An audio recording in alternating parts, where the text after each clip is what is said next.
The following podcast is scheduled for about an hour and will feature two matches, both featuring Bret the Hitman Hart and the Heartbreak Kid, Shawn Michaels. Introducing now your commentators. First, she is the namesake for the podcast. She loves Hello Kitty and making art, but only on her time. Please welcome Zila Draws, a.k.a. Alex the Simmer, a.k.a. Lexi. Next up, he is Gob of the Game Night on YouTube, and when he's not podcasting with us, you can find him browsing trans memes on Reddit. Please welcome Dylan! And finally, he is the only person to have been on every episode of the LexiCon podcast thus far. Here is Maddie! Now let's get the conversation started! Hello and welcome to LexiCon. It is Maddie, along with Lexi. Dylan. As mentioned in the cold open. And yes, we're going to take a look at two wrestling matches, both featuring two of my all-time favorite wrestlers, both which took place in November's long ago. But before we get into the fun and frivolity, I want to mention something here at the top. And I know we try to be a distraction from things that are going on and try to just have fun, but I feel like I would be remiss if I didn't just touch on this. I promise it's going to be very quick, and then we'll get back into business as usual, but I just feel like I need to speak on this. Clerks 3 really sucked. No, I'm just kidding. Respiratory viruses in the form of flu, RSV, and COVID are very prevalent right now. They're especially hitting children very hard, and it's causing backups in the ICUs and leading to very severe illnesses and deaths. And I just want to encourage everybody, please get vaccinated against the flu, get vaccinated against COVID, get the new COVID booster, and please, when you go out in the public around people, just wear a mask. It costs you nothing. I mean, I guess except for the price of the mask, but it can quite literally save a life, and isn't that worth it? Alright, so today we're going to be watching and commenting on two professional wrestling matches, as I said, both featuring Bret the Hitman Hart and Shawn Michaels, who have and continue to be two of my favorite wrestlers. Both of these matches took place at the WWF's November pay-per-view back then, now premium live event, Survivor Series, which is coming up soon? I don't know. Anyway, these matches actually are celebrating their 25th and 30th anniversaries. The 25th anniversary match is one of the most infamous matches in modern wrestling history, and the 30th anniversary match is one of my personal all-time favorite matches. I want to give a little bit of backstory before we get into them. Alright, so Bret Hart and Shawn Michaels both started with the World Wrestling Federation in the 1980s. This is where they got their first real national exposure after working in the territories, which still existed back in those days. Bret joined the World Wrestling Federation around 1984, and Shawn came in a few years later, 87, 88-ish. By all accounts, both were pretty good friends during their early days in the World Wrestling Federation. Both of them got their first success in the World Wrestling Federation. And yes, I know it's WWE now, World Wrestling Entertainment, but back then it was WWF, the World Wrestling Federation, so that's how I'm going to refer to it. Alright. So Bret and Shawn both started their runs in the WWF for the most part as tag team wrestlers. Bret actually came in as a single, but quickly was paired up with his brother-in-law Jim the Anvil Neidhart to form the Hart Foundation. And Shawn actually came in as a member of a tag team along with Marty Jannetty, the Midnight Rockers, shortened to just the Rockers in the WWF. And Bret and Shawn both sort of fell into this class of wrestler that were considered really good wrestlers, but a little too small to be main eventers in the WWF at the time. Then in the 90s, due to an ongoing investigation into steroid use and distribution, and perhaps just changing times, there was a shift in the World Wrestling Federation. They started pushing these smaller, better wrestlers. And Bret would get to the top of the mountain first, winning his first World Wrestling Federation championship from another one of the GOATs, Ric Flair, in October of 1992. And Shawn would reach the pinnacle just under 4 years later when he beat Bret for the World Wrestling Federation title at WrestleMania 12 in March of 1996 in a match that is my personal all-time favorite match and one that we've watched on the podcast for its 25th anniversary. Now, after WrestleMania 12, Bret would take the summer off, during which time his contract with the World Wrestling Federation would expire. Now, in the wider world of professional wrestling at the time, the WWF was engaged in a bitter promotional rivalry with World Championship Wrestling, which had grown out of the ashes of Jim Crockett Promotions, which itself was the last vestiges of the once venerable NWA, or National Wrestling Alliance, and was the only real challenger to Vince McMahon's World Wrestling Federation once he took over from his father in the 1980s. But at this point, WCW was actually making its mark. It had launched Monday Nitro to be a counter to the WWF's Monday Night Raw, which itself was less than 2 years old at the time when Nitro launched in September of 1995. And Nitro was instantly a success and would beat Monday Night Raw oftentimes. Then in the spring of 1996, two other WWF headliners, Scott Hall, who wrestled there as Razor Ramon, and Kevin Nash, who wrestled there as Diesel, would jump ship from the WWF to WCW and kick off an invasion angle whereby it looked like they were invading, possibly even still working for the WWF, almost leading to that elusive interpromotional feud that we've never really gotten. And then you couple that with the fact that Hulk Hogan who had been wrestling for WCW for the last couple years after having his big run in the WWF, would turn heel at Bash at the Beach in July of 1996. And this is the first time Hogan would turn heel since Hulkamania kicked off in the AWA back in the early 80s. So this was a major happening, and he would join with Hall and Nash to form the NWO, New World Order, and they would kick off a really hot run in WCW to the point that by 1997, WCW was established as the number one wrestling promotion in the United States, surpassing the WWF for the first and only time, really. So it was in the midst of that war that Vince saw another one of his headliners now with no contract and realized he needs to keep Bret Hart. He can't let Bret jump to WCW like Hall and Nash did. He needs to hold on to him. So he signs him to an unprecedented deal, something like a 20-year contract worth like $10 million, where Bret would wrestle for the first 3 years of the contract and then be like a part-timer for the next few years and then shift into a backstage role after that. Fast forward 11 months into the fall of 1997. Bret's once again the WWF champion, and Vince McMahon comes to him and says that he can't honor his contract the way that it's written. He tells him he'll get all the money he's promised, but he's going to get more of it on the back end instead of getting most of it up front like he was supposed to. He also gives him the opportunity to go start negotiating with WCW again, see if he can get a contract there and just jump ship. Meanwhile, Bret's relationship with Shawn has gone from somewhat friendly to completely acrimonious, to the point that Shawn goes on television and accuses Bret of having sunny days, which might seem innocuous, but it's actually a reference to a WWF female performer at the time under the name of Sunny, who Shawn is basically accusing Bret of having an affair with. Now, I've heard allegations of this, but I've never heard any credible confirmation that this actually happened, but it's ironic because there's lots of evidence that Shawn was actually having an affair with Sunny. Regardless of what the truth is, the fact is that Bret didn't appreciate it, and he confronts Shawn about it backstage. There's a small brawl. Shawn temporarily quits the company, claiming an unsafe work environment. He eventually comes back, but needless to say, the relationship between Bret and Shawn was never the same after that. So Bret gets an offer from WCW, and he comes back to Vince with it, and Vince actually says, "Hey pal, now I can't afford to pay your contract the way it's written."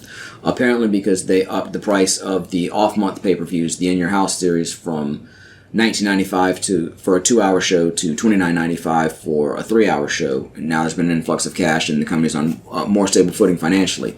And Bret's fine with that. He really would prefer to stay with the WWF. He's loyal to them. That's where he's made his fame and his fortune and made his name. And he doesn't think WCW is going to use him right. So he's happy to stay with Vince, but he wants to know what the creative form is. Vince, puts him off a little bit. Let me think about it. We'll work on it. And he finally ends up coming back to Bret with the idea that, okay, pal, here's what we're going to do. You're going to drop the title to Shawn, who, of course, is his on-screen and real-life major rival. Then you're going to lose to him again. Then you're going to lose to him again. Then you're going to lose to him again before you finally eventually beat him. So Bret is less than impressed with the creative. And when it comes right down to it, the offer from WCW is the better offer anyway, so he decides to accept it, and he's going to leave the World Wrestling Federation for the first time in his, real national wrestling career. But he's still the champion, and they need to get the belt off him before he leaves, and Vince is hell-bent on him dropping the title to Shawn. And even under the current circumstances, Bret might have been professional enough to drop the title to Shawn, except some months back, Bret had told Shawn that he'd be happy to drop the title to him, and Shawn had come back saying, "That's great, but I just want you to know I wouldn't do the same for you." So after that, Bret decides there's no way he can drop the title to Shawn, especially in Canada, which is his home country and where Bret is something of a national hero and where the Survivor Series is being held that year in Montreal. So he and Vince go back and forth, and eventually on the eve of the show, they agree to a scenario whereby the match at Survivor Series will end in a double disqualification. Bret Hart's group, the Hart Foundation, which they're on one side. Shawn has his group, which was the original DX, consisting of Shawn, Hunter Hearst Helmsley, and Rick Rude in China in more managerial roles. So there's going to be a big brawl, or schmoz as Bret would refer to it, between the two groups, resulting in a double disqualification, allowing Bret to leave the pay-per-view still as champion. And then the next night on Monday Night Raw, he would just relinquish the belt, admit that he's going to WCW, give his farewell speech to the WWF audience, and then ride off into the sunset, and everybody would still be good with each other. Well, even though Vince agreed to that, either of his own volition or because somebody got in his ear, he's decided he can't let Bret leave Survivor Series as champion, because he's dead set against the idea of Eric Bischoff, who is the president of WCW and also an on-air mouthpiece, going on TV the next night on Monday Nitro, which starts an hour before Raw, and announcing, "Hey, we just signed the reigning WWF champion. He's coming here." I think hindsight would prove that he was wrong, but at the time he felt like having that happen would just really denigrate the title and his company and be a major blow to him in the midst of this promotional war.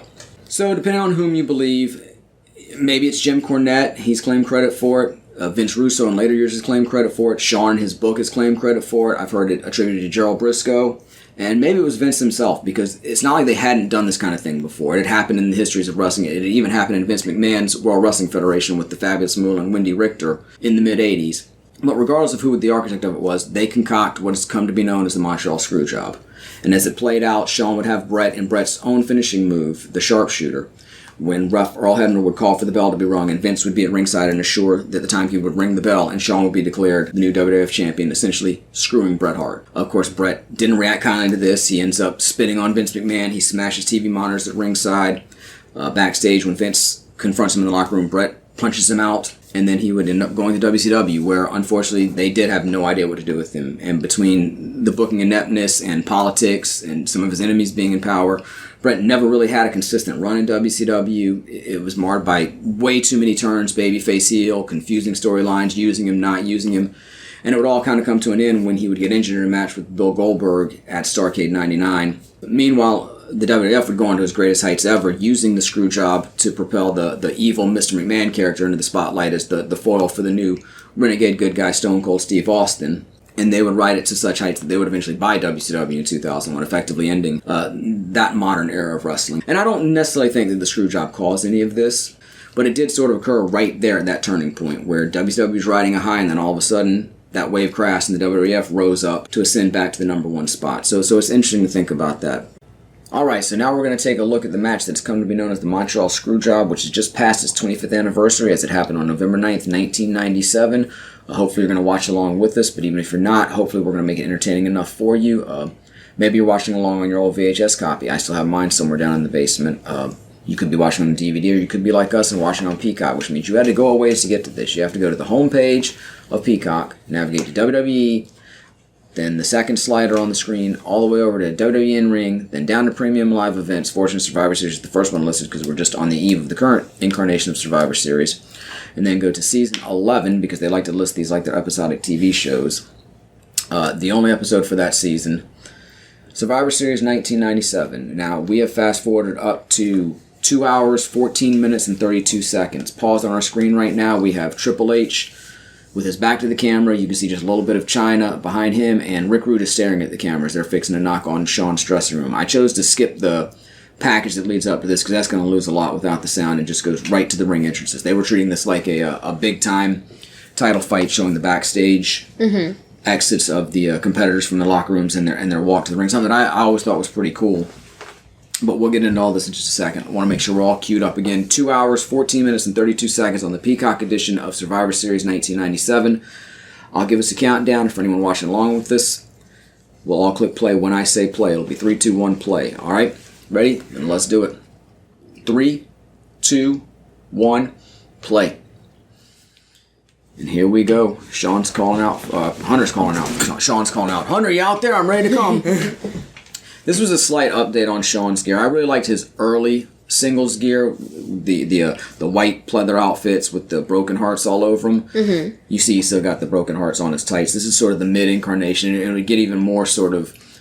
I don't know, how would you even describe like Shawn and Chyna's looks with the chains hanging down and whatnot? It would get to be even more of that as his career progressed. And he'd incorporate chaps into his ring attire, which he would take off before he got in the ring. But this is I think the early Shawn Michaels ring gear is some of the best all time ring gear, and I like Bret Hart's ring gear too, which we're going to see, the black and pink. Yeah, the only It stayed pretty consistent throughout. Like I say, Shawn's really evolved from the beginning of his singles run in late '91, early '92 into this in the late 90s, and then during his comeback in the early 2000s.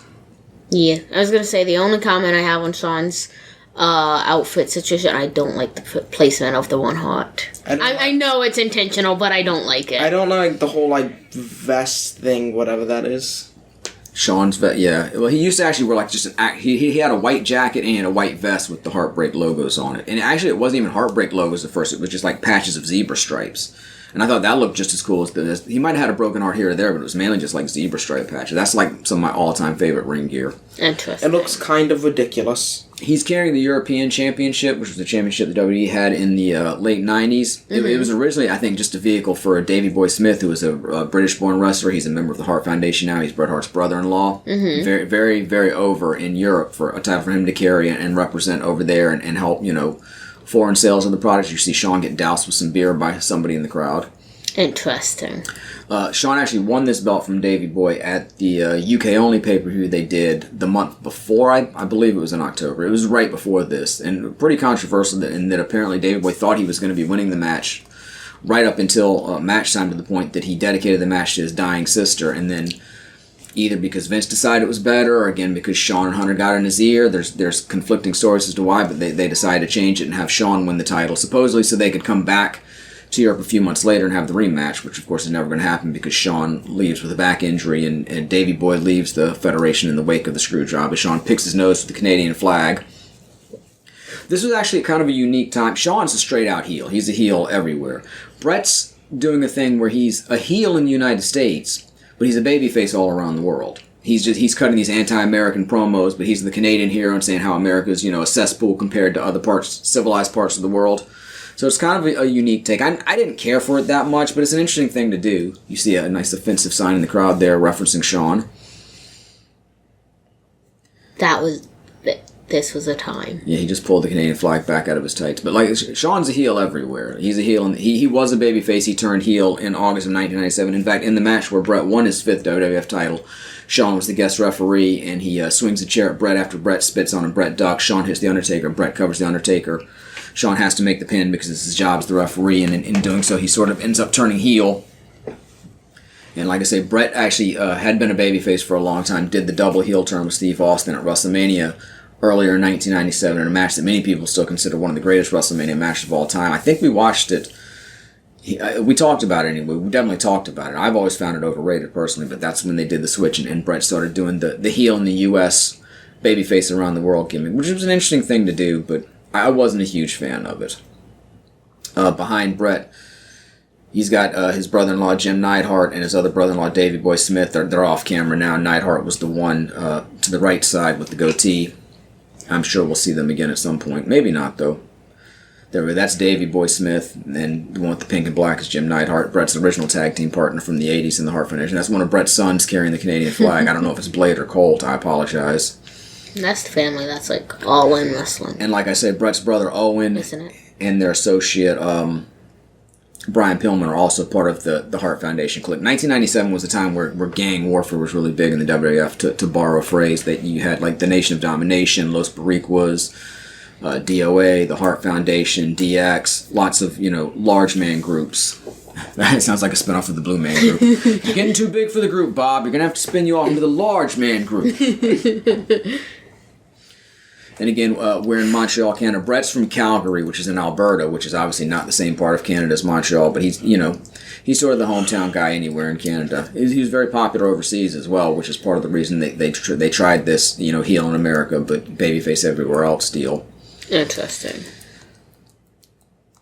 Yeah, I always liked the Hitman, the pink and black. I always thought he was one of my first. Yeah. Can't go wrong with pink and black. He was one of my first favorite wrestlers when I first got into wrestling. Lex Luger was my favorite wrestler, and as I started watching more, I quickly gravitated toward Bret. He was just finishing up his tag team run with Jim and getting ready to start his initial singles push, wherein he would win the Intercontinental Championship from Curt Hennig at SummerSlam 1991, which was the first WWF pay-per-view I ever got. And still probably my second all-time favorite match. Mm-hmm. So Bret was something I gravitated to very early on, which is another reason. I was still a Hitman fan. I didn't like seeing him be a heel. Nowadays I can respect heel wrestlers more, but even in 1997, I wanted the wrestlers I liked to be the good guys, Yeah. I wanted them to be put in positions to be cheered. So that's another reason I've never been crazy about the Bret Austin match at WrestleMania 97, because as much as I like cheering Steve, especially the more he got into his Stone Cold run, I still wanted to cheer Bret. And obviously you can cheer for whomever, it doesn't matter who's pushed. But cheering for both. Bret giving away the sunglasses that he always gave to a fan at ringside. I always wanted a pair of those. They sold them in the shop, but I, never got one. I'm sorry. Now I should say too, I was a hardcore wrestling fan at this point, but I wasn't a tape trader. I didn't have a computer or internet at the time, and I wasn't a newsletter reader at the time. I knew a little bit about the behind the scenes of wrestling, and of course I understood how it worked, at least to a degree. But I had no idea that Bret was fixing to leave the WWF. That was complete news to me, and so the screw job, which would have been shocking anyway, was doubly shocking because I had no idea he was leaving. Yeah. And like I say, I didn't necessarily like them in their heel roles. Sometimes I did more than others, but these were my two favorite wrestlers at the time, Bret and Shawn. So I always enjoyed watching them get it on. And you always knew you were going to have a good match with them, although they didn't really wrestle all that much when it comes right down to it. Oh, I mentioned Brian Pillman, of course. Brian Pillman's passed away at this point. Oh. That's why he's not there. I'm not sure why Owen wasn't out coming down to ringside. Well, nobody came down to ringside with him. I'm not sure why. But yeah, Brian had just passed away the month before. Actually, the day of the previous pay-per-view. Wow. So my apologies for mentioning him as if he was still there. But I don't know why Owen wasn't there. He wrestled Steve Austin earlier on this show, dropped the Intercontinental title back to him. Interesting. I know he's there at the show. Like I said, I don't know why he wasn't in the backstage walk with Bret. Shawn with the Elvis sneer.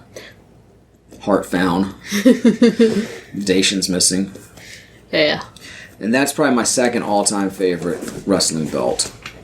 The only one I like better is the ECW television title that was actually a rip-off of that belt. But it had the round plates on the side, which I always like, and it just looked a little... It wasn't quite as shiny. It looked like something that was a little more used, and I kind of respected that. When the rip-off's better than the original. Just in my opinion. I don't think most people would agree with that. Like I say, I really like the round plates on the side of a belt. That really elevates the belt to me. Yeah, and the early part of this match is really, it's pretty much a stand-up brawl. They're going to go out of the ring and brawl all around, and that was fairly novel at the time. It would come to be very regular during the Attitude Era especially. Yeah. But I wasn't crazy about seeing it here because, again, I know these guys can wrestle, and I want to see a really good wrestling match. Yeah. And even though I understand, both in real life and the storyline, there's animosity between the two, and you would expect there to be something like this, you would also expect it maybe to start out as a match, or maybe have a little bit of fisticuffs, then settle down into a match, then get heated again. But you could start out as a wrestling match, and then at some point it could get a little more heated. I didn't expect the first half of the match to just be a walk-in brawl. Yeah. Which, like I say, would come to be the signature of many matches during the Attitude Era, and I would, enjoy it then, but in this one I didn't like it as much. It just wasn't the thing yet. I think that, and like I said, I think it's expectations, too. Yeah. With these two, even if it's a heated feud, I still expect really good wrestling action. Yeah. And so while I understand that it made sense for them to go after each other like this, I wanted it to be more contained in the ring, Mm-hmm. Especially since this doesn't even really make sense if you think about it. So either the match has started and they both should be counted out by now. Mm-hmm. Or the match hasn't started, and if this happened in real... Imagine two boxers getting in a fight before they even got in the ring. Or starting to fight and spilling out and continuing to fight outside. The match would just be thrown out. Yeah. And I understand there's going to be some leeway in wrestling. You want to suspend disbelief, and so you let things go that wouldn't really go. But I think they can often go too far in some of the stuff they do and make it look I bet anybody funny. that at that show, like in that area, enjoyed it. Yeah. But, this is less ridiculous than some other things wrestling has done. Oh, for sure. I'm not saying that. I'm just pointing out including fighting ninjas. that I like it when it's more of a sports base. And again, I can enjoy a little bit of the silliness too, but I do like a more sports-based presentation. And when you think about some of the things they do, even that seem innocuous in the world of wrestling, if you compare them to a real sports situation, it would be ludicrous. The bald guy there in the blazer with the white shirt, that's Sergeant Slaughter. Mm-hmm. Longtime wrestler. He was the on-screen commissioner of the WWF at this time. Vince is out there at ringside. Pat Patterson is also there, and the guy in the not the blue jumpsuits, but he's got like a blue and white kind of tracksuit. That's Vince right there, of course, in the beige jacket. Vince was the commentator for a lot of the shows up to this point, but he wasn't doing commentary for this show. Interesting. And he wouldn't do commentary anymore after this, except for an occasional special appearance, because again, after this, he would transition into the heel, often heel, Mr. McMahon character. That's Gerald Briscoe with the jacket and no tie. He was just standing beside Pat Patterson. They would gain fame as Vince's stooges during the Attitude Era. But they're longtime wrestlers and backstage workers in wrestling. And like I say, a lot of people give Briscoe credit for engineering the screw job here. But lots of people take credit for it too, so I don't know exactly who came up with it. It could have been multiple people in reality. So again, like I said, lots of fighting. And I enjoy this kind of match in the right setting. And I do understand it made some sense with the feud being the way it is. But, if you fight mainly in the ring and you go out and do this for a minute, but a solid 10 minutes of this first, it just felt like too much. Reasonable. Yeah, that's Briscoe on the right, kind of ordering him back in the ring. You saw Vince on the other side. You see multiple referees out here, too, which is not normal. Yeah, they all ran over a minute ago. Survivor Series was a pay-per-view started to attack Jim Crockett Promotions when they decided to put their signature Thanksgiving show, Starrcade, on pay-per-view. Mm-hmm. And the original concept was teams of 5 strive to survive as Bruce Pritchard's and said it was, elimination matches, 5-on-5 elimination matches. And there'd be different amounts of wrestling in the matches, but for the first few years, it was always a series of elimination matches. It was also always on Thanksgiving night to begin with, and then at some point they shifted to Thanksgiving Eve, and now it's just sometime in November. Just sometime. Just do it in during the general holiday season. But 1991 was the first year you had a match that wasn't an elimination match when Hulk Hogan and The Undertaker wrestled for the World Wrestling Federation Championship. And then the year after that, they would have no elimination matches. And then, in future years, they would go back and forth. I don't know if they've had a Survivor Series that's been all elimination matches since then. Mm-hmm. They may have. I haven't watched every one. But they've definitely had elimination matches since then. In more recent years, they've gone to this sort of SmackDown versus Raw versus NXT format, which I've actually kind of enjoyed. Yeah. But I do like the elimination match concept. And I think it actually works better nowadays when you have, A, so many events, and B, they're not really pay-per-views anymore. You just get them for $9.99 a month by subscribing to Peacock. Yeah. So you don't necessarily need those signature one-on-one matches. And it gives you a chance to, extend programs out, and you don't have to burn off your main matches. And I enjoyed them when I was a kid, too. I was up for it. But I can see sometimes being a little disappointed. Oh, I'm going to pay $30 and I'm just going to get elimination matches. I mean, if you really like elimination matches. This year I know there were at least some elimination matches because I know, again, we were in that era where you had all these different factions in the WWF. Yeah. So it lent itself to that. Yeah. Well, I say I know there was. I think there was... If there weren't an elimination match, there was at least like a 4-on-4 tag match or two. Because, like I say, with all the different factions, it would lend itself to that. But obviously, with a singles title match main eventing, we were definitely gone away from the all elimination match format. There's Vince staying close. Yeah. Which, again, is not usual, but I don't think anybody thought that much of it at the time. Probably not. It's kind of unique, battling in the entranceway. Punching that guy. He just decks the referee, which should be a disqualification when you really think about it. It's not a no DQ match. I don't think it was. Maybe it was. I do not know. It's possible. At this point, I feel as though they're letting anything potentially entertaining slide. It wasn't the selling point for the match. If it was, it could have been billed as that. And again, like I said, they may be pushing it off as, hey, technically the match hasn't started yet.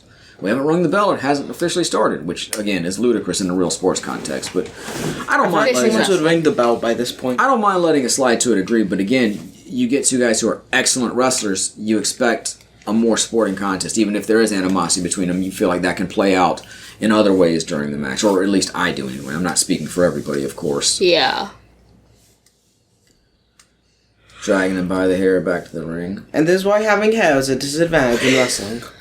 Well, they both have hair, so it's okay. fine. It's even playing ground hair. In a real context, yes, but in the worked world of professional wrestling, it actually makes something that you can sell holds better, and you can have a little more light in a hold, and it doesn't show. When I say light, it's like you're not hitting solidly, you're not holding tight, but the hair covers it up, and it can help you with selling. It can be an advantage to a professional wrestler. Besides just the cosmetic aspects of it and saying, oh, this guy looks good, so they'll sell more photos that way. They'll be more presentable on TV. But I mean, why do you think Stone Cold Steve Austin was so popular? Didn't have hair. I don't think it was because of his bald head. Steve had long hair in his early days when he was stunning Steve Austin. He had the long blonde hair until he started losing it on top. Interesting. And then he went to the short blonde hair and then eventually just shaved it all off for the Stone Cold days. Interesting. What color doesn't go with black, honestly? Literally no color. And brown and black aren't great together. Depending on the context. I was going to say, that depends. But that's why black's a neutral. It goes with everything. Especially neon colors. Oh yeah, definitely. Neon They make the amazing black with makes black. the colors pop. You see Bret's tights, he's got the 4 hearts down his tights. Those are for his children. He added a heart every time he and his wife, at the time Julie, had another kid. So those are for his 4 kids. Nice. See Blade, Colt, Sabina. Man, I'm going to forget the other girl. I feel bad. I'm sorry. I haven't read his book lately, which is an excellent read, by the way. I highly recommend it if you're into professional wrestling at all. Hitman, it's a great read. It's not just to look at his career, but sort of the whole industry during the 80s and 90s. Excellent read. Right up there with Mick Foley's first book, Have a Nice Day, as the best wrestling books I've ever read. But Alana, that doesn't sound right. I do not know. The only celebrity... And even his daughter Sabina, I think that's her middle name. I think it's like Alexandria Sabina. I'll say the They called only her Beans. celebrity soda person whose kids I can name is Ryan Reynolds, so I don't know. And like I say, if I had read his book more recently, I'd remember. He's got 3 kids and another on the I way. didn't know he had any kids. James, Inez, and Betty. I didn't know he was making Taylor Swift has mentioned all of them in every song and literally has a story of characters named after I them. just figured... Jade. Nice. Got it. Yeah, look, I wasn't going out like that. I was going to remember it. I just figured Ryan Reynolds was elusive. No one could date him. He's married to Blake Lively. I didn't know who. It's country stuff, I think. Yeah, Maybe. I don't know. I know that's how he's really close friends with Taylor Swift. I don't know a lot about Ryan I think Reynolds. she's actually a godparent for at least one of the kids. Neat. See somebody in the crowd with an ECW shirt. This was at the real, maybe even a little past the peak of ECW, even though this was the first year they got on pay-per-view. I think a lot of people would argue that the real peak of ECW came before they ever really made it to the national stage.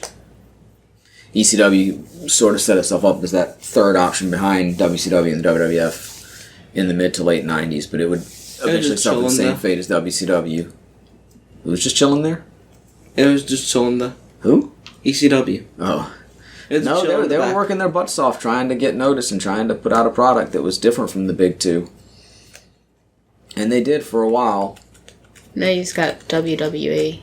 And we're not going to even talk about the WWECW when WWE resurrected ECW as its third brand, but it wasn't really ECW.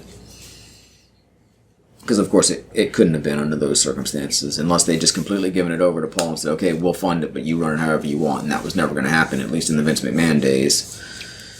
Sean, I thought he was going to go for a suplex, but just kind of a...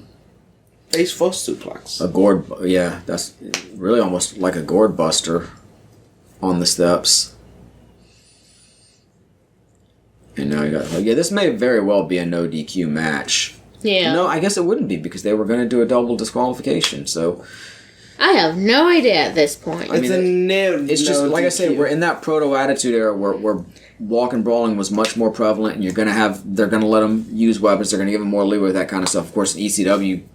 You never had disqualifications, and weapons were in every match. And ECW really did influence the product of, especially the WWF, but to a lesser degree WCW. So you'd see more of that kind of stuff. It's just again not what you would expect from a wrestling match between these two. There's no rules except for one. You can't bring other people to the ring. That's the only rule. Of course, that's the silly thing, too. In a lot of matches that are no disqualification, you'll have people interfere who aren't part of the match. And you would think, again, in a real sporting event, okay, it's no disqualification. You can use whatever holds you want and even use some sort of weapons and whatnot. But you can't have other people get in the match. That should cause the match to be thrown out. But it doesn't in wrestling. So that's actually kind of silly when you think about it. Could you imagine for a no disqualification match, some guy just shows up with like 4 other people, like, alright, I'm ready for the match. Well, Let's go. and that's kind of how it works in pro wrestling. But when you really think about it, that really shouldn't be included in the no disqualification part of it. And then the other guy takes them all down, wins the match. Epically. Sean working the front face lock on Bret, both down on the mat. And they're just kicking their foot almost in syncopation. Yeah. Let's make a little song together. The referee is Earl Hebner. His brother Dave was a backstage agent for the WWF and actually was a referee at one time. In fact, Earl started out as a referee for Jim Crockett Promotions. I think he's actually at the first arcade that we talked about. And then in 1988, he came over to the WWF in one of the most well-regarded angles of all time when they did the double referee where Hogan was defending the title against Andre. Andre had him pinned. Referee did a fast count even though Hogan got his shoulder up and Andre won the belt. And then another referee comes out who looks just like the other referee. And in real life, it's Dave and Earl Hebner, who are twins. But they played off like, oh, the $1 Million Man, who was like Andre's, not his manager exactly, because $1 Million Man was a wrestler too, but who was working with Andre. He's paid this guy off and had him get plastic surgery so they could slip in this duplicate ref to steal the title from Hogan. And that's how Earl was introduced into the WWF. Interesting. Should have been Okay, Alien real quick, Doppelganger. there's wrestling families. Are the referee families? The Hebners are the only ones I know of. Damn. And even they didn't really officiate that much together in the same company because by the time Earl came over, Dave shifted to being more of a backstage agent. I'm sure there probably is an example of it. They're just not as popular as the rest of us. I don't even know. I mean, I know a few referees. I know the Hebners, and Nick Patrick, Charles Robinson, Pee Wee Anderson, Brian Hildebrand, who are, unfortunately are both deceased. We lost both of them to cancer. Mickey J. I feel like I know a few more, and I probably do, but roll through there on the crossbody press. That looked like it could be it. Like I say, now they're settling down to what could have been a really good match. I could have done without the brawling at the beginning, but I always enjoyed watching Bret and Shawn work. Yeah. Has there ever been a plot line in wrestling involving aliens in any sort of way? I mean, nothing serious. I mean, of course not very serious. I mean, I'm sure somebody somewhere, and if nothing else on some little independent show. This is a move I never liked. This is one that I think Bret debuted this year. Mm-hmm. I think he debuted in the match with Austin, actually. It's the first time I remember seeing it. But it's a figure four around the ring post, and I don't know, I just didn't like it. It just looks stupid. Also known as the ball crusher. I mean, it's not like the ring post really... The real stress of a figure four is going to be on the cross leg. Mm-hmm. And everybody always sells the leg that's bent, but... I mean, when you think about the physics of it, that doesn't make sense. And I don't see that the ring posts really add any stress to that. I guess it looks kind of cool, but it just looks silly to me. Never liked that move. I like most of Bret's moves. That's just one that was a miss for me personally. Yeah. What is the most ridiculous plot line you've seen in wrestling? Oh gosh, Dylan, that would take in too much territory. I mean, there's too many ridiculous ones. Yeah. And I mean, I don't want to give short shrift to something that was truly ridiculous by mentioning something else, and then later on realizing, oh man, I can't believe I forgot about this. That was even more ridiculous. I mean, there's been a lot of great angles in wrestling, a lot of great storylines. Yeah. Don't get me wrong, that I really enjoyed, but there's been a lot of really bad ones too. But then you also have fighting ninjas. I mean, to me, the worst is, I think we've talked about this before, is the thing when Triple H was having a feud with Kane. Mm-hmm. And they built around the idea that Kane had a girlfriend named Katie Vick who died, and Triple H was casting aspersion that maybe Kane had a hand in it or something, and then he did this skit, and it was presented, it was supposed to be Triple H making a mockery of Kane. It wasn't like, oh, this is found footage. Everybody knew it was supposed to be, even within the context of the story, Triple H, but he did the skit where he had the mask on, he was pretending to be Kane at the funeral home, having sex with Katie Vick's dead body. And then he says, I just fucked her brains out, and throws something at the camera that's supposed to be like brains. Yes. I absolutely hated that, and I literally my dad and I stopped watching Raw for months after that. Reasonable. It might have even been on SmackDown, but we stopped watching WWE shows for a while after that. Who thought that was a good idea? At least with any regularity. Yes, please. Who signed off on that? Vince had to sign off on it. I have a lot of questions for Vince. Bruce Pritchard, the way he tells it, that he and Triple H wanted to play it up more comically, make it more lighthearted, and Vince wanted him to play it. Vince wanted him to play it more straight, and I think he's even told the story that maybe I think we're getting the screw job here because Shawn just reversed the figure four, and that kind of puts him in position. I guess he's not going to stand straight up into the sharpshooter, but we might be getting close here. I think it's only about 12 minutes of actual match time, but I think they actually count the start of the match after all the walk and brawling. Mm-hmm. But anyway, yeah, Bruce tells the story that they were supposed to do it more jokingly, and that Vince was like, all right, we're going to shoot it both ways, and they shot it the more straightforward way, the darker way, and then Vince was like, no, that's good, we don't need to shoot the other one. Wow. So, I don't know what the real story is, but yeah, it was very much of a turnoff. But I wouldn't necessarily, I mean, it is silly to a degree, but it's also just off-putting. Yeah. So I've always maintained that's probably my least favorite angle in the history of wrestling. And there'd be plenty of examples of stuff like that too, but as far as just really silly stuff, I mean, a lot of that you'd have to look at, more modern wrestling, which I just don't watch. I was going to say, remember that recent one with, I think, was it Roman Reigns and... I can't remember the other guy's name now. I'm not sure what... The shirt guy.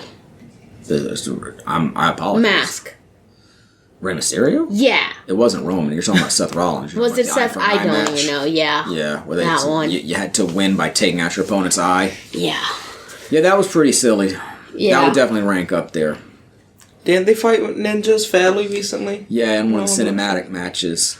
The cinematic matches are silly. By and large, they're silly. I thought the Undertaker AJ Styles one at WrestleMania was actually pretty darn good. The Boneyard match. Yeah. I thought that was really good. And the Bray Wyatt John Cena thing on the second day of WrestleMania that year was interesting. It wasn't even really a match, so But yeah, some of those got a little silly. But you also understand that was, during the days when people were still staying home during the pandemic and they couldn't really have crowds. Yeah. So I don't blame them for trying some different stuff. Why were the ninjas there again? What was the plot of that match? That wasn't even the teams involved in the match. It was like another wrestler brought the ninjas in to because it was like the Street Profits and was it the Viking Raiders maybe, and then I think it was like Akira Tozawa came in to interfere with his ninja crew. I mean, it was just silliness. Some people say racist Asian stereotypes, perhaps even. But yeah, that was kind of out there. Sometimes, but again, you don't necessarily take that so business. seriously. But here we go. This is the end right here. Shawn's putting him in the sharpshooter, and Bret's supposed to reverse it. But here we go. Earl, checks him. He's like, "Okay, he's tapping out. It's over. It's over." They didn't do tap outs then, but still, he submitted. It's over. And Bret was going for the reversal, and now all of a sudden, Bret's hearing the bell ringing. Vince had to actually go to the timekeeper and say, "Ring the damn bell!" Mm-hmm. And Bret's just realizing what's happened. Like, motherfucker, you just screwed me. Reasonable. And Shawn's playing it off like he doesn't know what happened. There's the spit from Bret to Vince. But Shawn was in on it. He's admitted that since. But at the time, he was playing it off like he didn't know what happened. There's Hunter at ringside now, playing his part. So that was it. That was the Montreal Screwjob. Like I say, quite probably the most infamous match in modern wrestling history. I don't know what would even come close. That's Gerald Briscoe walking him out. Briscoe's a legendary shooter, a real tough guy who can handle his business, so he's there to help protect Shawn. Interesting. Okay, who looks better in your opinion, Shawn or Hunter? Shawn. I was a Shawn guy. What about you, Gabba? What? Shawn or Hunter? That's who you thought looked better back then. I'm going Hunter. But I've always been a Shawn guy. I like Hunter, but... yeah, that was a disappointing end to the match. Well, obviously. Not very climactic. Climax. Yeah. Yeah, that would. No, but considering what exactly happened there, it was definitely interesting. Yeah. And newsworthy for sure. Definitely. All right, and from there we're going to take a look at a much different match. Well, not all that different, really. It's still Bret Hart defending the WWF Championship against Shawn Michaels, and it's still having a Survivor Series, so we're not going to have to go that far to find it. This is actually going to be listed as Season 6, as it's Survivor Series 1992. Now, as I said earlier, Bret had just won the WWF Championship from Ric Flair, and Shawn is coming into this match as the Intercontinental Champion, which is the secondary title in the WWF. I really enjoyed this match at the time. It's still probably one of my 5 or 6 favorite matches of all time. And of course, these guys were both two of my favorite wrestlers at the time. It was champion versus champion, which is something I don't think you can pull out at every show, but it's fun when you do. It was Thanksgiving Eve this year. I remember that distinctly because at the time we would get like half the week off, or you can't get half a week off. We would usually get like Wednesday, Thursday, and Friday off from school for Thanksgiving. Mm-hmm. I would have been 13 at this time. So I had my nice long Thanksgiving weekend. I had Thanksgiving to look forward to the next day. That Friday was the Saved by the Bell vacation movie where they went to Hawaii, which I really enjoyed. I was a huge Saved by the Bell fan. Still haven't gotten around to watching it. Yeah, I was going to say at the time, but you interrupted me. But anyway. I'm sorry. And then I had Survivor Series to look forward to on Thanksgiving Eve. So we've got this queued up now. It is 1 hour, 56 minutes, and 33 seconds into the show.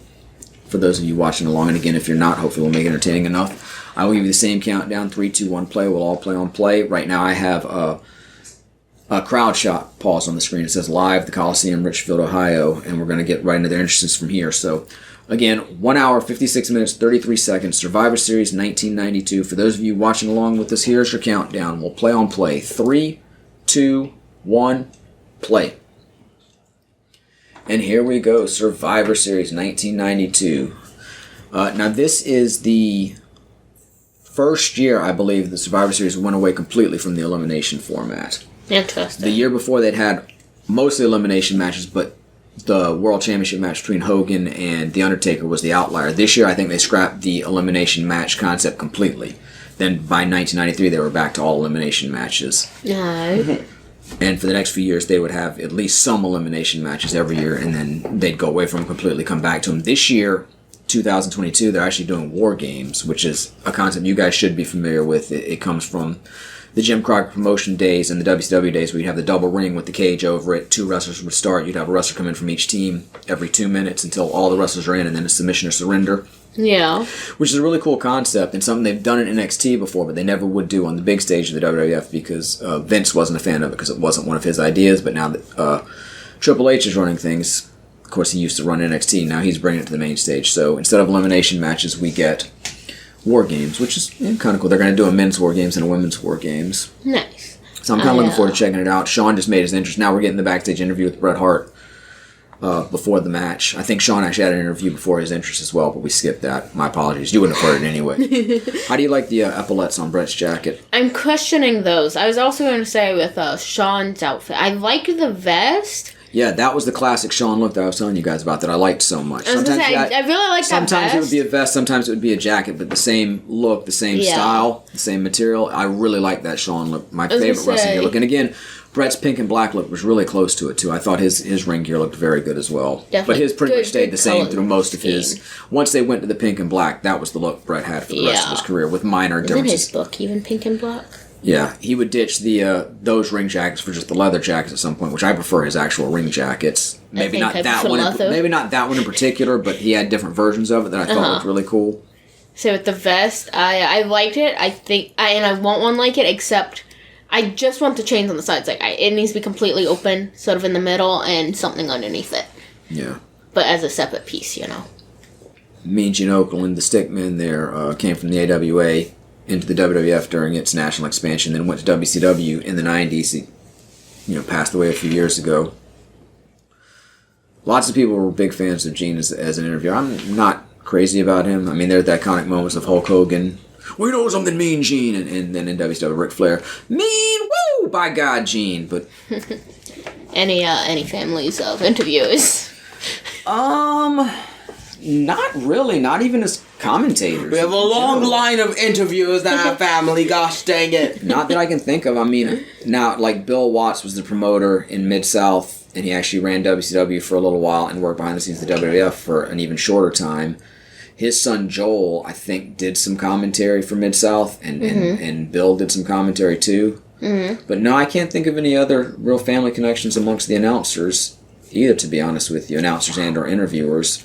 Wow.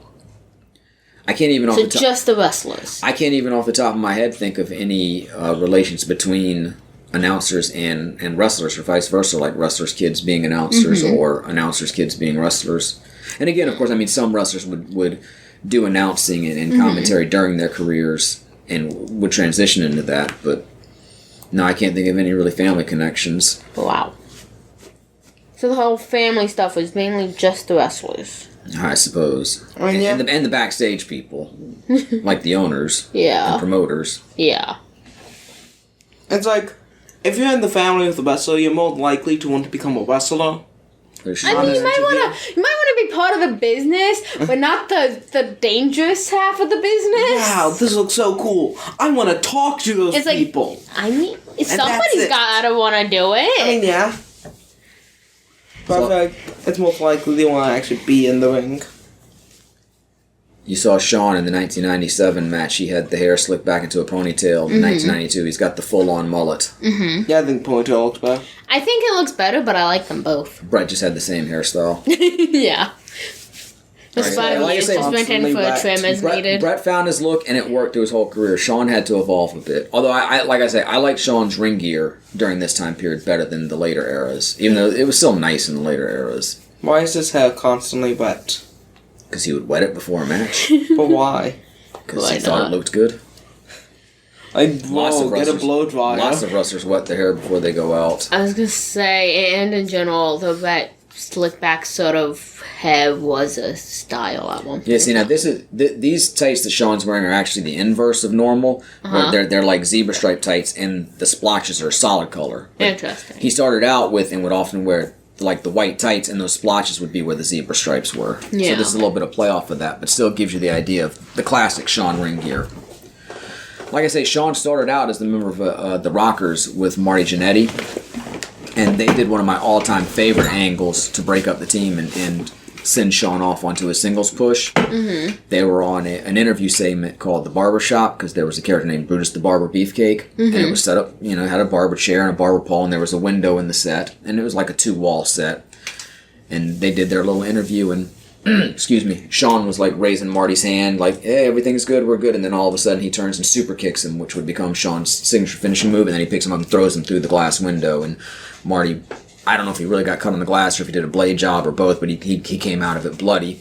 Wow. And you didn't see a lot of blood on television at the time, so that was an angle that always stuck with me as one of the best all-time angles for Shawn's both singles push and heel turn, because the Rocks were a babyface team at the time.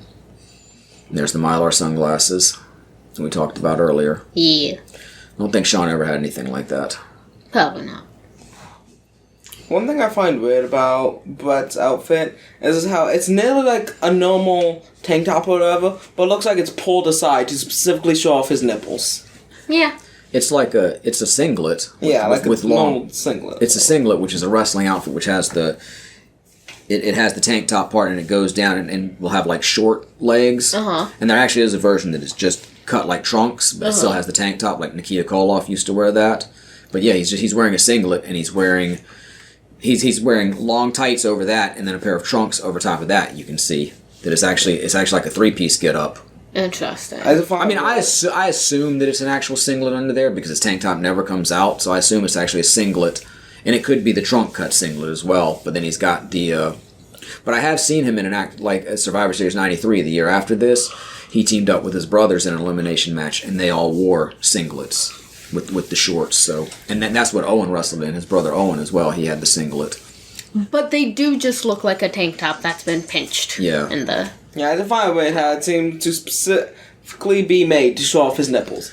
Like, no, it's not wrestling if you're not showing off your nipples, man. I mean, it comes from the world of amateur wrestling, so it may just be a matter of having more space to move your body around, as it were, to get into the different holds, and maybe even less material for your opponent to accidentally grab or purposefully grab. I'm not sure, but that's where it comes from, is amateur wrestling. It's an amateur wrestling outfit. And that was actually my favorite sort of ring gear when I first got into wrestling. I was never a big fan of just the trunks that looked like they're wrestling in a pair of briefs out there. I thought the singlets were really cool. And then I liked the long tights like Shawn wears. And I like the incorporation of more like MMA style shorts as well nowadays. Yeah. But yeah, singlets and long tights were always my go-to for cool wrestling gear. At least in my head. It's not like I ever had any, but when I make up wrestlers, that's what my wrestlers would be wearing. Nice. And this match, of course, is going to be pretty much the antithesis of the match we just watched, where there isn't going to be no real outside of the ring walking, brawling. It's just going to be 20-plus minutes of good in-ring action.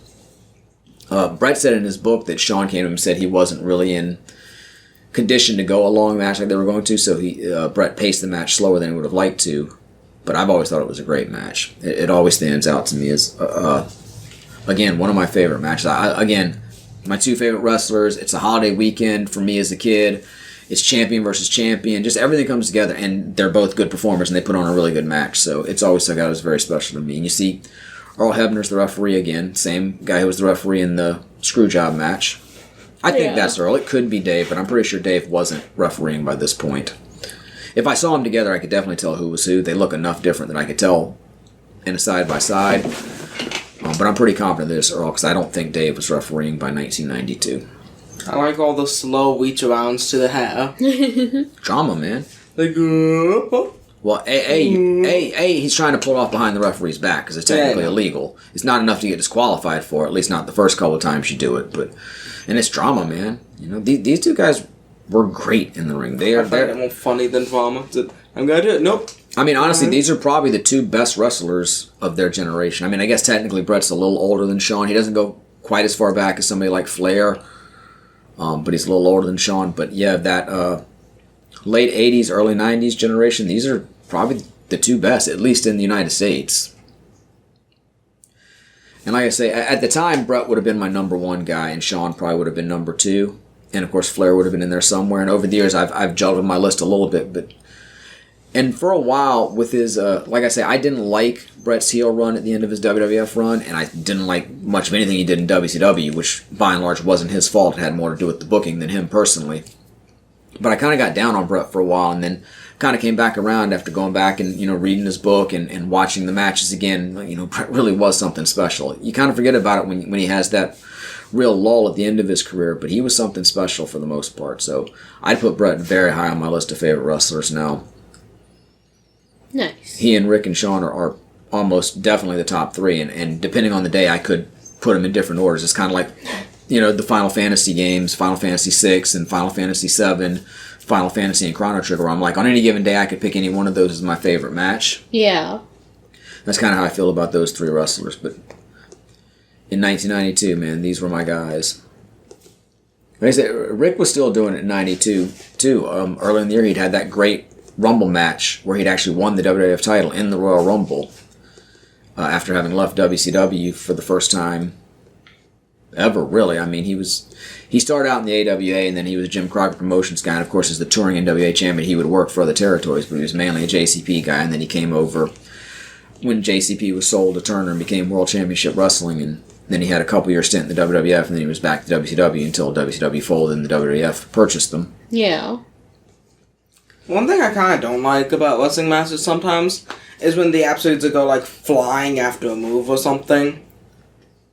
It's it looks a little goofy sometimes. I think it depends on the move. It depends on the performers. It depends on the way the match is structured. I definitely agree with you that it can be over the top in a bad way. But I think sometimes that works too. So I think it just depends on the full set of circumstances. And it's never just one thing. It's not like, well, it doesn't work off that move. Well, sometimes it works off that move. And it doesn't work with this guy. Well, sometimes it works with that guy. And sometimes it's just the way that particular match is being structured. But I definitely think it can get silly. I was going to say, that was a moment. But to be fair, too, in wrestling, nowadays it's mainly a television product. But back even in 92, and certainly before that, it was more of a live product. And you had to play to the people up in the rafters, too. So you need to be over the top. Yeah.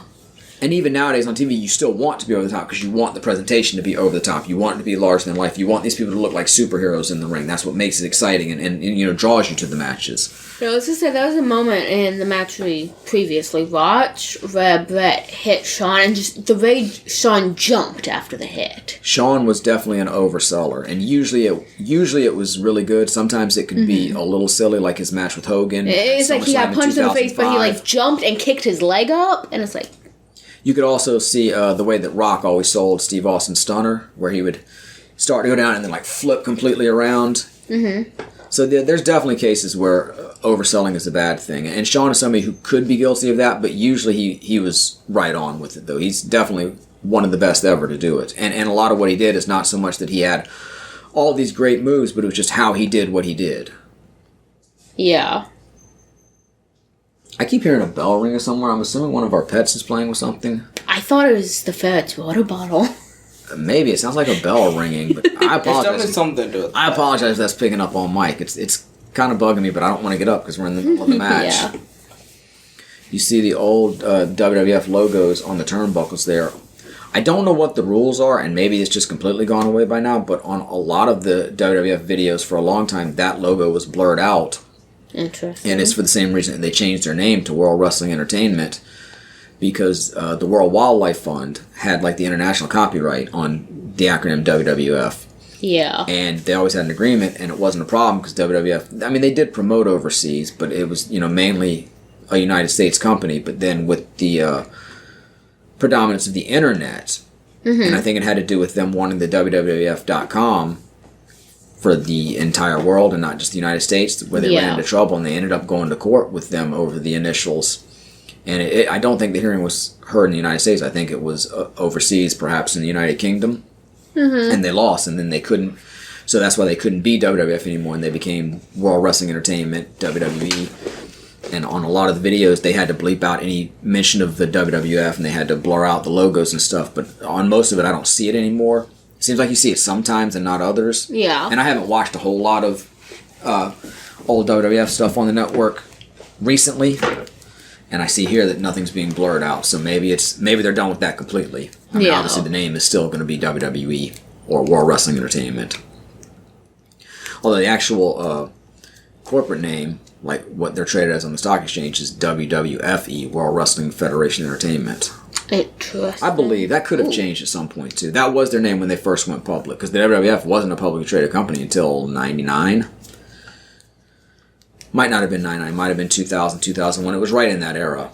Nice. I think it was 99, though, because I think Jeff Jarrett had left the company again in the fall of 99. I think he got some of the initial offering of stock before he left. So, yeah, I think it was late 99 when they actually went public for the first time. Well, for the first time. Yep, October 19th, 1999. I guess you could go public and go back private and then go back public, but it's only happened once for the World Wrestling Federation / World Wrestling Entertainment. October 19th, 1999.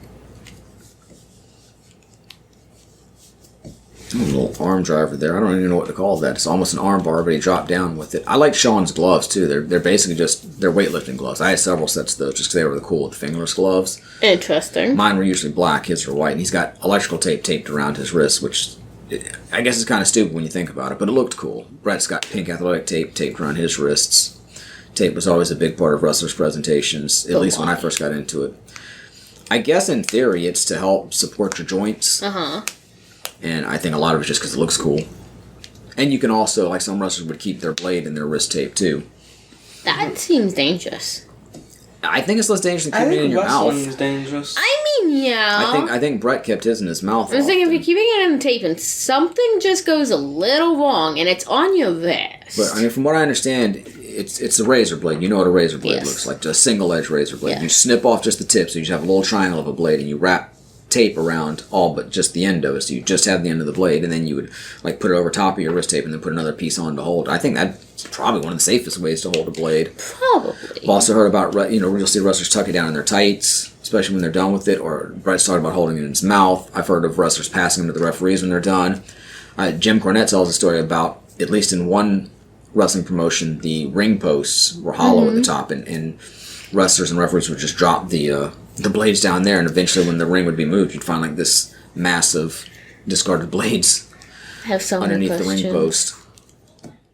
Sometimes I mean, I to be fair, I question think the blades in general are questionable. Sometimes I question, like, why? Yeah. Why? You know, I've been questioning stuff like that ever since Because I saw blood a adds wrestler drama to be a slammed match. into. I question, like, I think I bought every a single match thumbtacks. with Mick Foley. Yeah. I think it was Mick Foley that I was watching. Like, every single match with Mick Foley. It's like, why would you do that? Yeah, I've got a lot of questions specifically for Mick Foley. Please tell me he's answered that question somewhere. I mean, to add drama to the match, to make yeah, but exciting, it's like, make it worth people paying their money to see, and, Yeah, but, like, why and do differentiate you himself from other performers. want to do that. Like, I'm not judging. If that's what you want to do, if you're enjoying it, good for you. Here's the thing about Enjoy the your thumbtacks. life. Enjoy the pain. I think they're silly because they're really not that great of an offensive weapon in a match. I mean, thumbtacks. Because, I mean, again, if you step on one... I mean, this is not a good... I was going with a nail example, but, I mean, okay, it's going to hurt a little bit, but you're not really going to, I'm down for the count, you're going to pin me now because I got... Hell, if anything, you're going to, like, bounce around like, ow, ow, ow, don't hold me down because I'm in thumbtacks.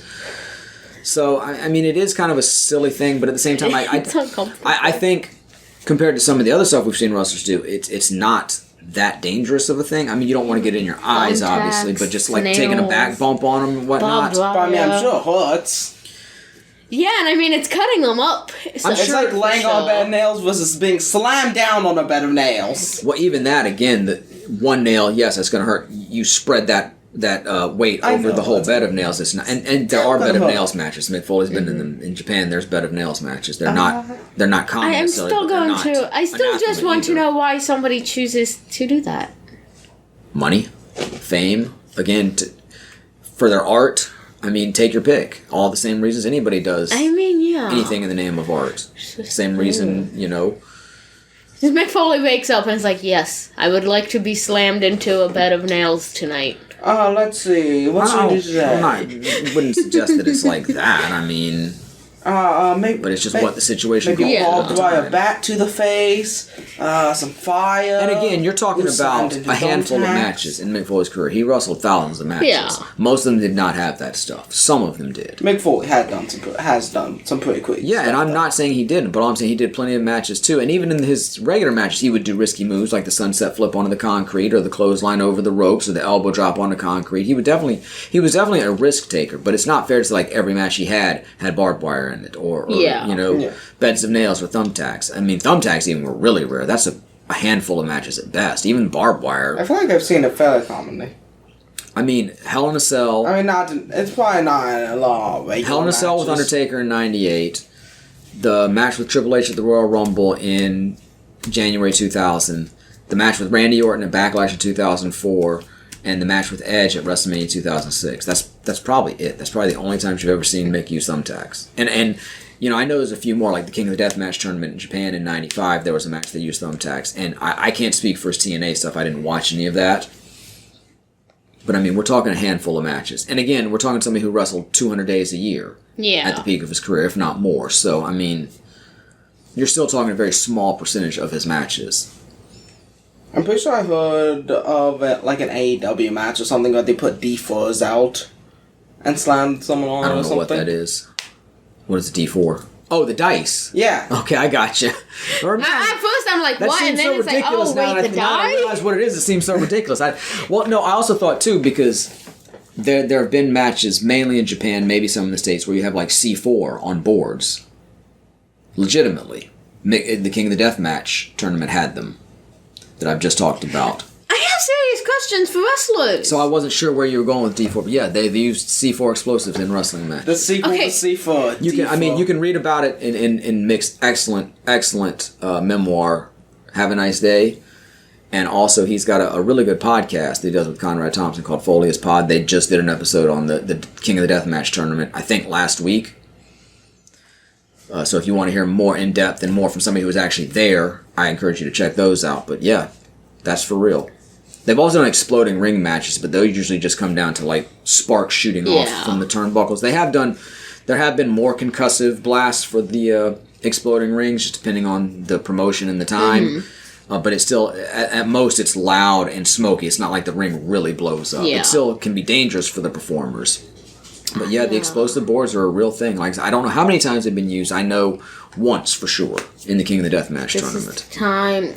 But I doubt that's the only instance of it. Are wrestlers mentally okay? But more so are the people agreeing to these ideas, but also coming up with these ideas mentally okay. I kind of felt the Hell in the Cell in June of '98, and at this point, I'm not sure if I'd even heard of Mick's King of the Deathmatch stuff. I'd definitely seen, at least in the magazines and whatnot, some instances of barbed wire matches and what have you. Mm-hmm. But the Hell in a Cell, where he took the fall off the cage, he took the slam through the cage, which may or may not have been intentional, and they introduced the thumbtacks. There's a part of me that thinks, are they going too far here? Like, I'm not saying I don't enjoy watching it, but I don't. Falling off the cage is more dangerous than thumbtacks. Probably, and that's what I was getting at with the thumbtacks. Because isn't that so high that you could get badly injured, if not worse? I think Mick said it was a legit 16 feet. Yeah, I mean, that's high enough. From where he was standing, obviously he's 6 feet plus tall, so from his sight it was 22 feet down, but yeah. Yeah, like, that's high enough that you fall wrong and you're gonna be dead. The thumbtacks that statement you could apply to almost any wrestling movie. You take any fall wrong, you could die. Yeah. I'm just saying your risk is higher at that height. The trauma of the impact, you could break your neck, I mean, things could go wrong, but yes, obviously the risk is elevated when you elevate the height. But I feel like there's at least a decently sized chance to permanently injure something falling from that height. Yeah, well, I mean, again, you could apply that statement to most of the moves, but yes, you raise the bar when you go that high. Man, I can't wait till the next wrestling match. But again, he did that in one match, and at that point, he'd been wrestling for 14 years. I mean, it's not like he did that every week. I can't wait till the wrestling matches where there's like, alright, for this match you have to KO your opponent and press the detonate button, and then everyone has to evacuate before the arena explodes. Can't wait for that match. I want to show you guys these matches, and we're talking about everything but these matches, it seems. Because I really do genuinely enjoy this match, and I encourage you, if you haven't seen it and you're a fan of wrestling, especially in the style of Bret and Shawn, check it out. This is really an underrated match. It's not one that's talked about very much. Obviously, it doesn't have the notoriety of the Screwjob, and it wasn't as big of a presentation as their World Championship match at WrestleMania 12, but it's a fantastic match. A lot of people like it, who like this kind of match, like it better than the WrestleMania 12 match. I think bounce halfway across the ring. He's just selling. And again, that's one of those things where he's sort of walking the line between too much and just enough. But I mean, you do want to be over the top. It's certainly in modern professional wrestling, and it's not the way they did it in the 30s, but... He keeps on bumping his head up. Yeah, he's sounding like, I need to get up, but man, it's just rough. I'm in pain. I'm worn out. The move took a lot out of me. It's the drama, man. He's building that drama. If he just popped right up, it's like, okay, the move didn't mean anything. I mean, I'm not saying And if he just laid there and didn't up. try to get up, then there's no excitement. It's like, oh, he's just out. But here's it doing bop. I was trying to find Bah! online. Okay, and maybe it looks silly in this context when we're just making jokes and just peering over and we don't have the sound on, but when you're watching it and you hear the impact of the moves and you got the commentators and you got the crowd and everything, it doesn't feel the same, you know? It's different watching it like this. You know, the sound actually matters in wrestling for the most part. It's fine to you know, do an episode where you're commentating on it, but to get the full experience, you need the commentators, you need the crowd. Yeah. You need the sound of the mat, you need the sound of the performers. It all adds to the atmosphere. I was trying to look up real quick if anybody has ever counted the amount of matches Mick Foley has been in that involved thumbtacks. I did not find my answer. I did find somebody questioning because they assumed the thumbtacks were fake and they were wondering how they faked them sticking in their backs. I don't. Yeah. The answer to that is they didn't. Yeah. They were real thumbtacks, and they're really stuck in their back. Yeah, And their boots and everything Imagine else. getting all that out after the match and stuff. yeah. Ah. So, hey, can you help me get these thumbtacks out? yeah. Brett's going into his regular series of moves here. He just did the backbreaker, and now the elbow from the second rope. Imagine the wrestling between getting them in your back and getting them out. I'm freaking out for like an hour if I get a splinter. I know. Ugh. They get freaking 23 thumbtacks on the back. They're like, alright, time to continue the match. yeah. Yeah, I Snap saw suplex somebody coming up. explaining to that Oh no, he's person going to go to the top rope. They're going for the superplex. that the thumbtacks have never been fake. It's always been thumbtacks. But they did once hear that they're not the same as the regular thumbtacks we'd buy at like the office supply stores, anything like that. They are designed a little bit like shorter and whatnot, so they'll still cut them and everything, just less. You know, honestly, I've read a lot of wrestling books. I've watched a lot of wrestling. I've watched wrestling documentaries. I listen to a lot of wrestling podcasts. I've never heard that assertion. I was gonna say I know nothing And the more thumbtacks about look it. pretty much just like, I mean, Yeah. what? Okay, you have the ones that have the handle and you have the flat ones. The flat ones are the thumbtacks. The ones that handle the push pins, Yes. or vice versa. Okay, Yeah, I because mean- the flatter ones you push in with your thumb. so I mean, the push. Okay, yeah. So the thumbtacks, they're not that long. I mean, To begin with, yeah. there may be varying degrees of length Yeah. in thumbtacks. There may be different ones, but most of the ones I've ever had, they're not really that long to begin with. Exactly. So And they have to be so long in order to make someone bleed, so. I don't think they're special shorter thumbtacks. yeah. I suppose it's possible, but I've certainly never heard that anywhere. And I know some people are going to be less forthcoming and don't want to reveal all the secrets, but I think I've seen and read enough that somebody would have mentioned that at this point if that Yeah. were really the case. honestly, being slammed onto D4s may hurt more than being slammed onto thumbtacks. Yeah, That's a bunch of solid that points. blunt impact, yeah. I Yeah. agree. It's certainly... Never having done either, I can't say for sure, but I'd certainly accept it Question. as a possibility. Plastic or metal D4s? I hope plastic. Because I was going to say, those metal ones metal would do ones this. would Would be punch you very and similar stab to you. the thumbtacks, yeah. With our own D4, I have nearly stepped on my metal one numerous I times. don't know, that Not was like fun. 2 years ago. I haven't seen it myself. Yeah. I've just seen things about it. Nice. Meanwhile, in the match, Bret just got slammed on the mats outside. Sean rolling in and back out to break the count as he goes back after Bret. Mats outside, cowards. You solid concrete. You know, on the other channel in WCW this time, Bill Watts was running the show, and he had taken the mats away from the ringside because he didn't want the wrestlers brawling outside. He thought it looked too phony. Now slam down straight concrete. And then, speaking of Mick Foley, in spring of '93, Mick would take a power bomb from Vader on the concrete, and they'd do a big angle off of that. And he legitimately lost feeling in some of his extremities for about an hour after the match. It would come back, and there wouldn't be any specific lasting problems from that move. And of course, then they spun it off into this silly amnesia angle, and it never really went anywhere like it should have. But that's just some of the ideas about concrete in wrestling. Sean goes for the cover, just can't quite get it. From the Reddit post I saw, the original post had been deleted. I do see this picture where they have a mix of dice, but there are numerous D4s in there. But I'm going to assume those are mostly, if not entirely, plastic dice. Oh, there's also D6 and stuff. Oh yeah, there's multiple Ah. D6 and then other. I think those might Super hurt kick less. by Sean, Yeah. and that would become Sean's finisher. I don't think it was his finisher at this time, but even if it was, he's selling that he's exhausted and can't make the cover. But whoever that is getting slammed into those. So I'm sure that still didn't feel great. I don't know. I don't watch AEW. Me neither. Yeah, I can't tell who it is. I haven't watched much AEW. I do know a lot of the performers, but I can't tell from that angle. Yeah. Okay, so somebody has been slammed into Dice. And I saw a joke kind of about this made. Okay, right here, the side Reddit. suplex. This was Sean's finishing move at the time. Ah. It's sort of a variation of the Saito suplex. Has Lego ever gotten involved in wrestling? I wouldn't. I'm gonna slam you down to these Legos. There we go. There you hit it. I wouldn't be surprised. I was going to say, we've come to the conclusion that nobody enjoys stepping on Lego. There's the whole competition of having to walk on Lego. So if they haven't at some point in time wanted to slam someone into I don't ever Lego remember on a wrestling, major stage, but I'm sure somewhere in some I'm sure some robbery indie or an sort of thing independent has show done somewhere it. has yeah, the pulled it independent out. wrestling. I can tell you 100%. I'd rather walk on Lego than D4s or thumbtacks. That's fact. I have walked on Lego. Lego ain't anything compared to that. Ooh. Like, very unexpectedly slamming onto the wrong Lego brick, not fun. But knowingly walking on numerous pieces of Lego, you'll be fine. Didn't Mick Foley also have like a sock puppet? Yeah, Mr. Sacco. That's clearly the most Sacco. dangerous thing he's done. Mr. Sacco. Is that Sako's father?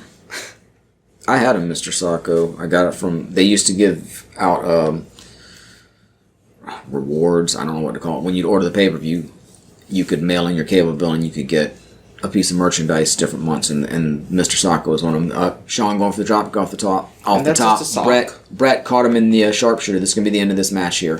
Mm-hmm. And that's a sock. That's Brett's finishing move, the sharpshooter that Sean had him in the screw job that Brett was supposed to reverse. Ah. Also known as the Scorpion Deathlock when Sting did it on the other channel. Nice. Now, what were you saying about the sock? He was saying, isn't it There's just a a sock? with a face drawn on it. Yeah. So there's a selling a sock with a face drawn on it. Well, Specific sock, specific face. Exactly. And it's not like they round up used socks. They were manufactured that way. And I didn't buy it. I got it for free for having bought the pay-per-view. Yeah, I was buying the exactly. pay-per-view anyway.